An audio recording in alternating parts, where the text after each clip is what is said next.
Des mots les plus connus de la lettre A aux plus énigmatiques de la lettre Z, le dictionnaire Gourceau est à l'aéronautique ce que le Dalloz est au droit ou le Vidal à la médecine.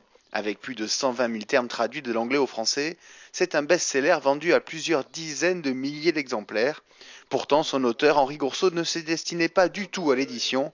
Ce livre est né presque par hasard dans un bureau d'Air France en 1972. Donc j'ai été embauché dans un département moteur et toute la documentation que nous avions concernant ce moteur était de langue anglaise. D'où l'idée de répertorier ces mots, d'abord dans un carnet, et ensuite, donc, si vous voulez, ça a pris 10 ans, presque jour et nuit, pour écrire ces dicos. Et c'est avec ce manuscrit originel de 15 cm d'épaisseur qu'il a démarché les maisons d'édition. Essuyant refus sur refus, il finira par éditer et imprimer à ses frais son premier dico.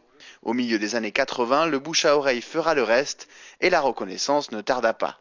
Bon, j'ai bénéficié des préfaces des plus grands présidents de compagnies au monde, président de Boeing, président de la NASA. On se rappelle les difficultés, les réticences, le désespoir au départ de ne pas arriver à publier ou à faire connaître, et de savoir aussi que ce livre se trouve presque dans chaque avion, mais c'est sensationnel. Henri Gourceau vient de publier une version condensée de son dico en 20 langues, 4000 termes en anglais, ils sont traduits de l'hindi au chinois, et il travaille déjà sur une version russe et des applications sur smartphone.